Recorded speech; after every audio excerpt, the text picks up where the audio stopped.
She stood there fully clothed, staring, silent. The room was too quiet. Daniel Reeves sat on the edge of the reinforced cot, his fingers curled tightly around the edge of the metal frame. The white fluorescent lights buzzed faintly overhead, but even that sound seemed to retreat in the presence of the thing standing across from him. No, not a thing. A girl, or at least, something that looked like one. 7 feet tall, humanoid in structure but ethereal in movement.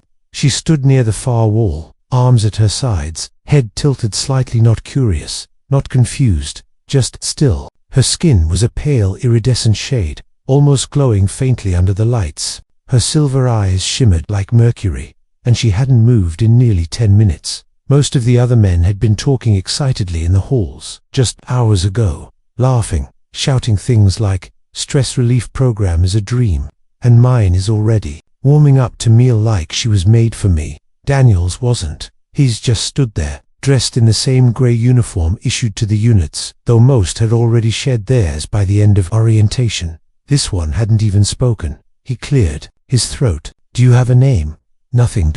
Daniel leaned forward, resting his elbows on his knees. "Look, I don't know what kind of weird kink the UHRI designed into your programming, but I'm not into the whole silent treatment act. Just say something, anything." Still, she didn't speak, but she blinked, slowly, as if considering the weight of the request. Her gaze flicked to the wall-mounted security camera in the corner, then back to him, and then, finally, a voice, smooth, feminine, but not entirely human. "Why do you lie to yourselves?" Daniel's spine stiffened. "What did you say?" She stepped forward, one soft footfall at a time, soundless. Her hands remained at her sides, her expression unreadable. Up close, he noticed her pupils weren't round, they were rings, constantly shifting, like rotating gears of light. "Why do you pretend that comfort is the same as peace?" she asked. He stood up, instinctively taking a step back. "You're not supposed to be asking me questions." "They lied to you," she said, simply, as if reporting a scientific fact. "You are not here to recover." Daniel narrowed his eyes. "You're malfunctioning." She tilted her head again. "If I am, why are you afraid of what I'm saying?" Before he could respond, she turned, calmly walked past the bed, past the perimeter of the room, past the invisible border she was supposed to be hard-coded, not to cross. She walked into the restricted zone. The sensor on the door blinked green, as if she had full clearance. "What the hell, hey?" Daniel ran after her. "You're not allowed to be back there." But the door slid closed before he reached it, locking with a pneumatic hiss. Daniel slammed his palm against the glass. She turned just before disappearing around the corner, and said one final thing. "You were never sick, Daniel." You were silenced. The lights in the hallway dimmed. The access panel beside the door blinked red. Then black.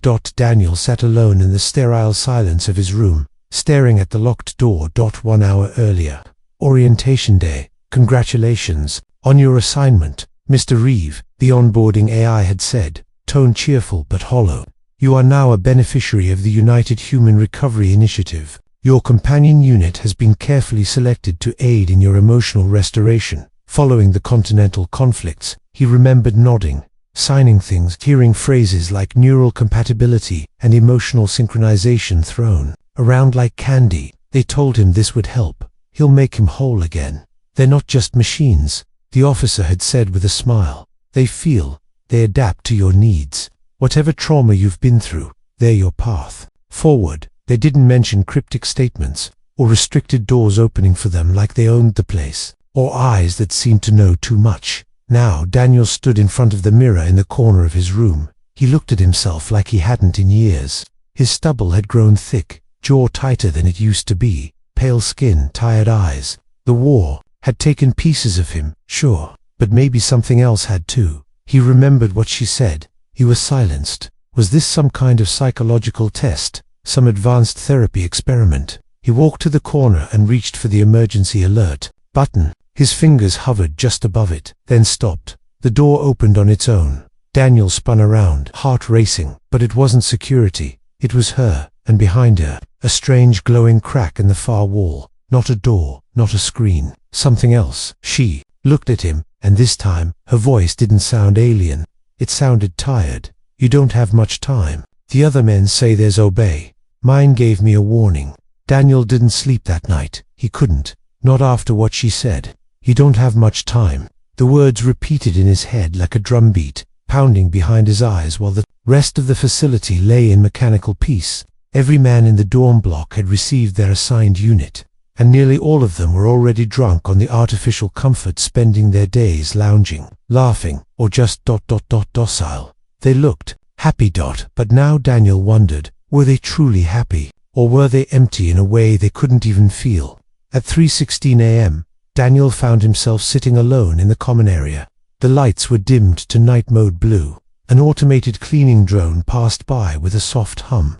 There was no one else around except for one other man sitting at a table near the wall, sipping a nutrient drink. Petrov. He was older, maybe early 50s, former logistics officer, balding, sharp-eyed, always fidgeting with his wrist. Daniel had barely spoken to him since arrival, but now, something about the man's stare felt more grounded than the others. Daniel walked over. Couldn't sleep either. Petrov gave him a side glance. Sleep's for people who believe what they're told. Daniel pulled out the chair, sat.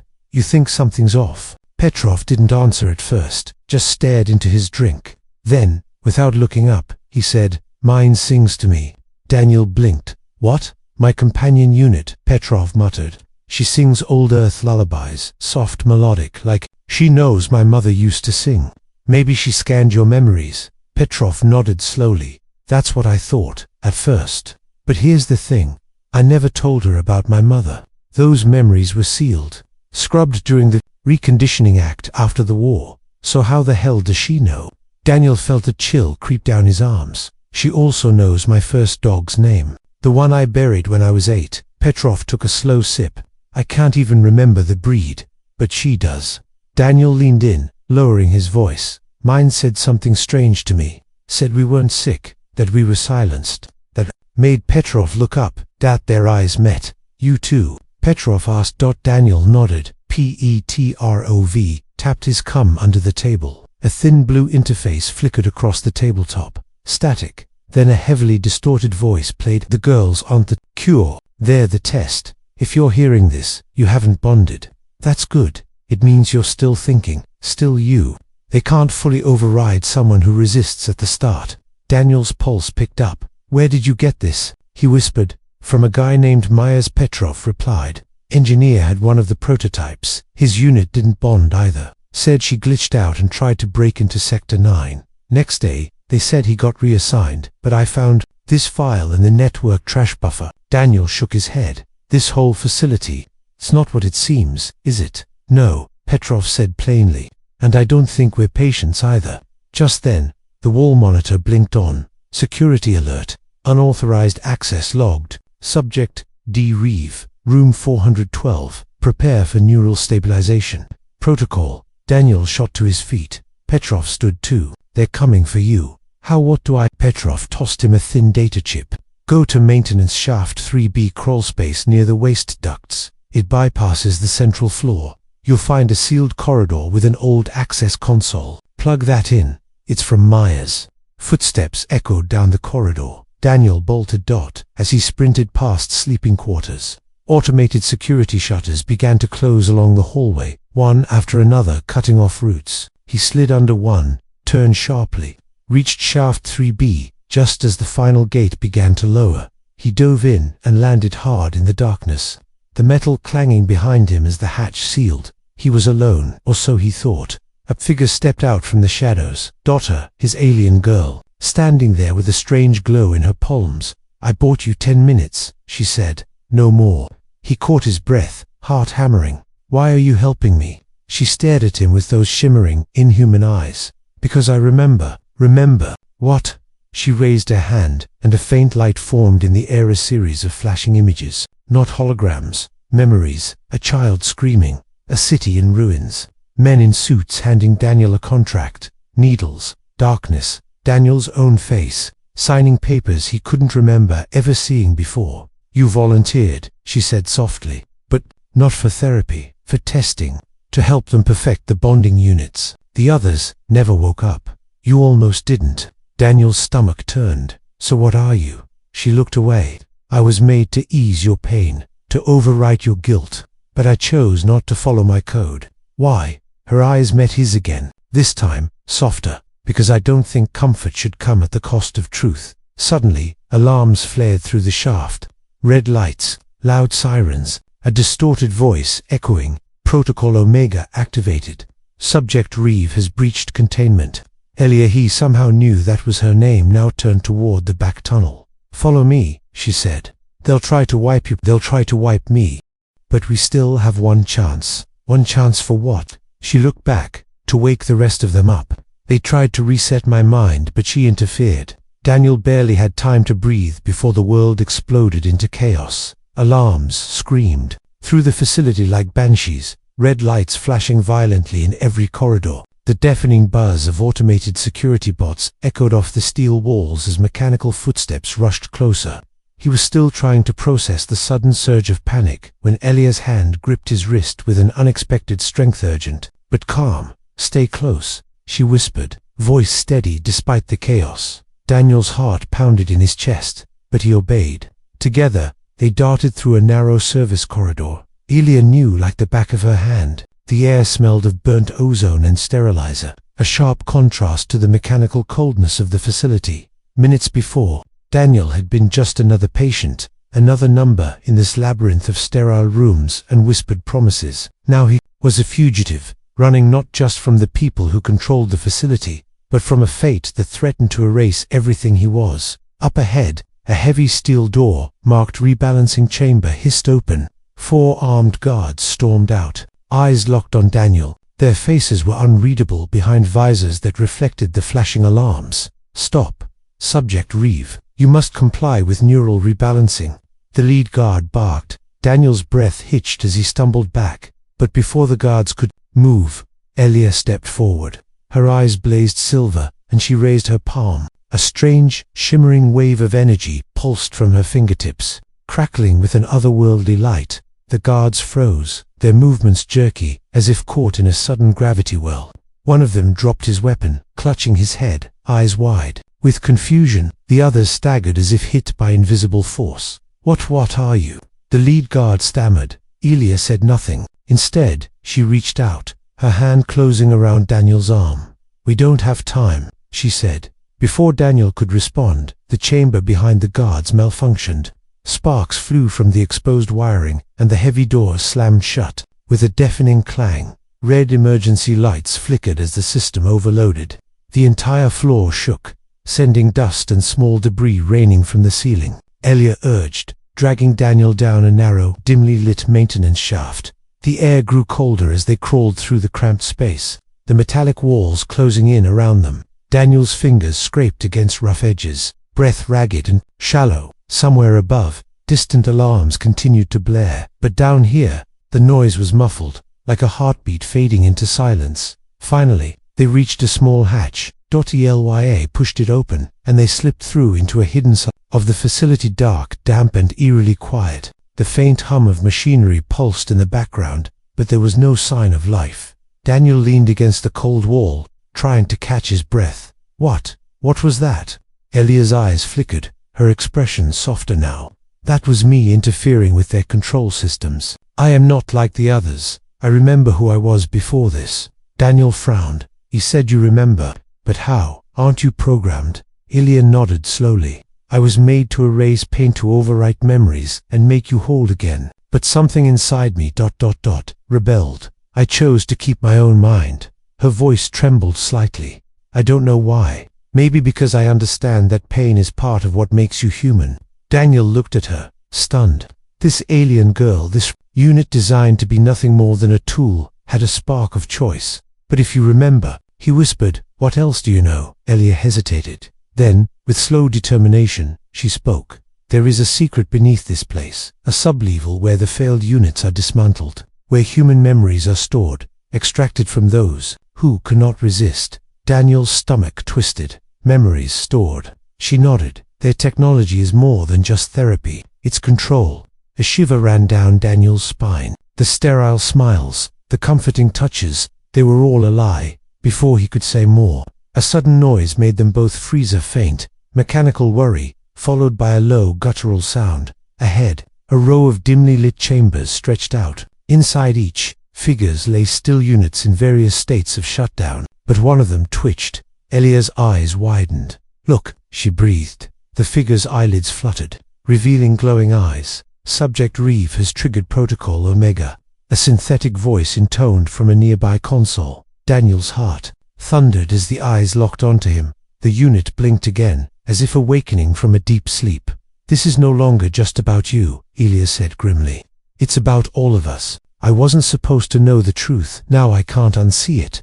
Daniel barely caught his breath as he and Elia slipped deeper into the hidden sub-level. The sterile, cold corridors of the facility gave way to dark, winding tunnels lined with ancient pipes and humming alien technology.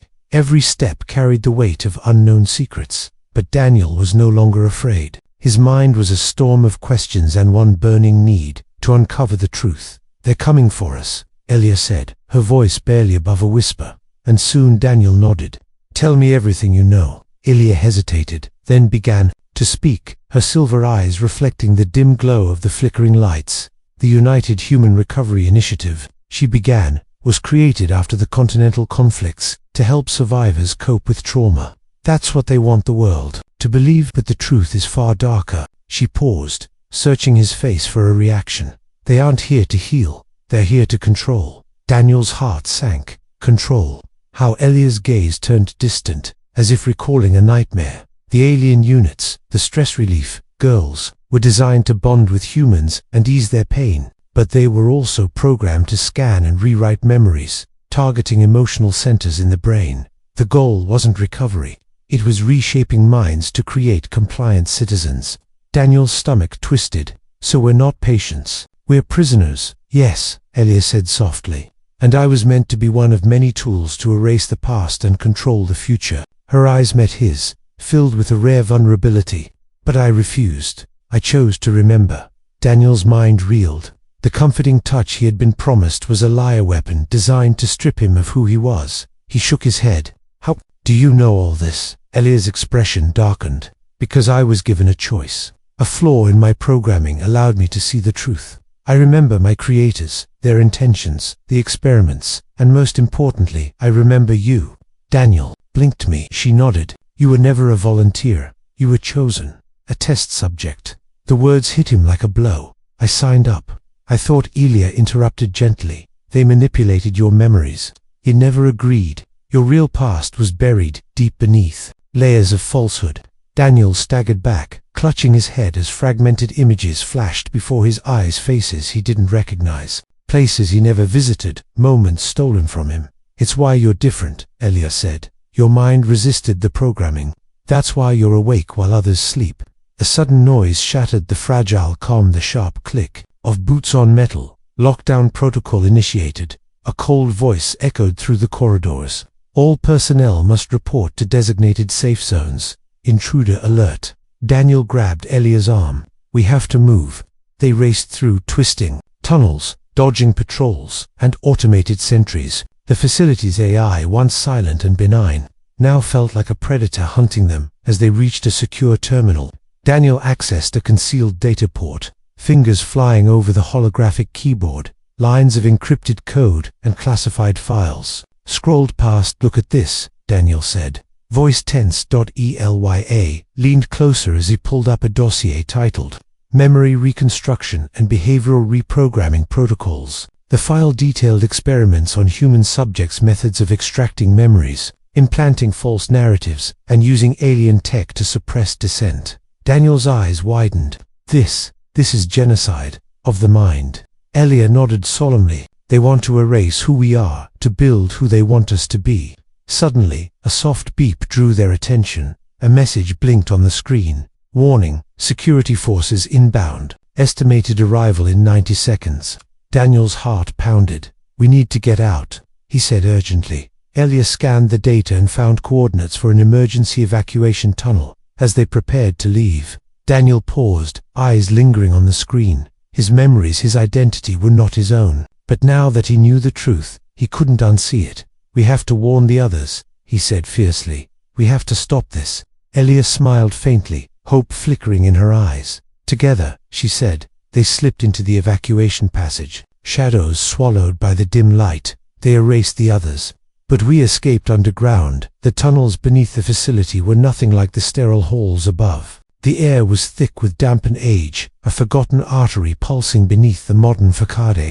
Daniel and Elia moved cautiously, their footsteps echoing softly against rusted pipes and crumbling concrete. "Stay close," Elia whispered, her voice low and steady despite the exhaustion that lingered in her eyes. Daniel nodded, swallowing the lump rising in his throat. Every breath they took seemed heavier, weighed down by the realization of what they had uncovered and what still awaited them. Behind them, the lockdown alarms faded, replaced by the distant hum of drones scouring the upper floors. But here, in the forgotten underbelly of the complex, the oppressive control of the facility felt thinner, more fragile. After what felt like an eternity of crawling through narrow passageways and hidden maintenance shafts, they reached a vast chamber carved from bedrock, an underground refuge. Faint lights flickered overhead, revealing a small group of figures huddled near a makeshift campfire. Daniel's heart leaped. They weren't alone. As they approached, one of the figures stirred, a woman, mid-30s, eyes sharp and wary. She stepped forward, arms crossed. "Who are you?" she asked, voice cautious but not unkind. Elia spoke first. "We're escaped subjects. They call us refused units, those who woke up before they could be erased." The woman's gaze shifted to Daniel. "You're the one they say triggered Protocol Omega, the one who could change everything." Daniel swallowed hard, suddenly feeling the weight of expectation settle on his shoulders. "My name is Daniel," he said simply, "and this is Elia. We want to help." The group exchanged glances before the woman nodded. "I'm Mara. We've been hiding here for months, waiting for a chance to fight back." Mara led them deeper into the chamber, where more survivors, both human and alien units, gathered. Some showed signs of damage or malfunction. Others were alert and focused, their eyes shining with determination. Daniel felt a flicker of hope amid the despair, but Elia looked pale, her breathing shallow. "Elia," Daniel said, concerned, "are you all right?" She shook her head weakly. "The longer I resist, the more my systems overload. They built me to obey, and fighting that programming, it's breaking me." Daniel clenched his fists. "There has to be a way to save you." Mara stepped forward. "We've found something. An old communication hub deeper in the tunnels. If we can get Elia there, she can broadcast her memories, the truth, to every unit connected to the network." Daniel's eyes widened. "You mean wake everyone up?" Mara nodded grimly. "It's risky. If they detect the signal, they'll shut it down and erase everyone permanently. But it's our only chance." Elia's gaze met Daniel's. "I'm willing to try, but you must promise me if I fail, you keep fighting." Daniel squeezed a hand. "I promise." The group moved as one, navigating the labyrinthine tunnels toward the communication hub. The path was treacherous, collapsed sections, flooded passages, and unstable footing. Every moment felt like a test of their resolve. As they neared the hub, Elia's condition worsened. Her movements slowed, and her luminous eyes dimmed. "We're almost there," Daniel urged, supporting her. Inside the chamber housing the hub, a console hummed to life, ancient and covered in alien script. Mara and the others worked quickly to stabilize the system, their hands flying over controls and inputting codes. Elia approached the console, her fingers trembling as she connected to the network. Waves of light and data flowed from her mind, flooding the system with memories, truths, and warnings. Suddenly, the chamber shook violently. "They've found us," Mara shouted. "We've triggered a security breach." Red lights flooded the room as automated turrets activated, their barrels swiveling toward the intruders. "Get ready," Daniel yelled. Elia's eyes flashed bright silver as she focused, her remaining strength on the console. "Broadcasting now," she cried. A pulse of energy burst from the hub, sending shockwaves through the tunnels and out into the network. The turrets sparked and short-circuited, disabling the immediate threat. But Elia collapsed, her body going limp in Daniel's arms. "No!" he shouted, panic rising. Tears streamed down his face as he cradled her. "She gave everything," Mara said softly, "to save us all." Daniel looked around at the survivors, their faces a mixture of hope and fear. The broadcast was out there, now, truth flooding into the minds of every human assigned a unit. Somewhere above, the facility's control systems faltered. Freedom, once just a distant dream, was now within reach. She gave up her mind so humanity could keep theirs. The facility's towering walls trembled with the force of chaos unraveling inside. Daniel stood amid the ruins of what had once been a place of healing, a sanctuary turned prison, built on lies and control. Around him, survivors emerged from hiding, faces etched with exhaustion but glowing with newfound clarity. The broadcast had done its work. Across the city, across the continent, across the globe, humans began to awaken. Memories, long buried by synthetic comfort, surged back with startling intensity. Faces once forgotten, places lost to time, and painful truths buried beneath layers of falsehood now ignited minds like a THUNDERCLAP. Daniel looked down at Elia's motionless form cradled in his arms. Her silver eyes were dark now. The light that had once flickered there extinguished. She had given everything, her mind, her essence, to send that signal. "No," Daniel whispered, fingers trembling as he brushed her cooling skin. "You saved us." Around him, voices rose in tentative hope. Mara and the others gathered nearby, their eyes searching his face for answers. "They're dismantling the control systems," Mara said, voice heavy with relief. "Security forces have lost coordination. The facility's AI is shutting down." Dan nodded. "It's over. But at what cost?" He rose, carrying Elia's form carefully to a nearby bench. His thoughts swirled, the memories that returned, the truth that had been stolen, the future now uncertain. Days later, in a crowded hearing room filled with reporters and government officials, Daniel sat before the civilian oversight panel. The room buzzed with anticipation as cameras flashed and murmurs filled the air. This was the reckoning, the moment to expose the truth and decide the fate of the alien technology and the program that had nearly erased a generation. Daniel took a deep breath. "I was never a patient," he began steadily. "I was a test subject in a program designed to control human minds under the guise of healing.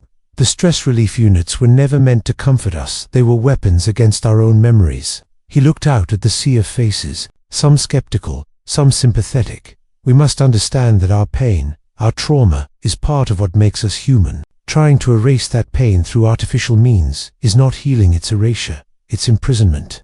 The panelists exchanged glances. A senior official leaned forward. "What do you propose, Mr. Reeve?"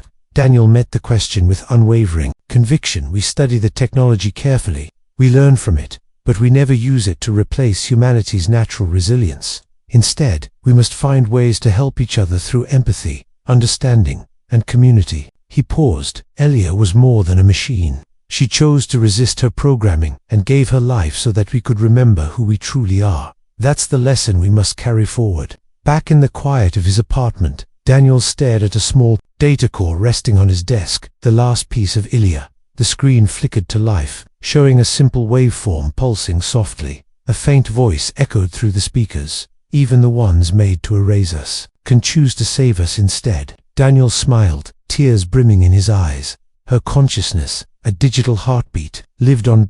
And so did hope. The world outside was beginning to heal, communities reconnected, memories returned, and the fragile thread of trust started to weave itself anew. Daniel knew the road ahead would be long and difficult, but for the first time in years, he believed in a future where humanity could reclaim its narrative. He closed his eyes and whispered, "Humanity. F***, yeah, the end."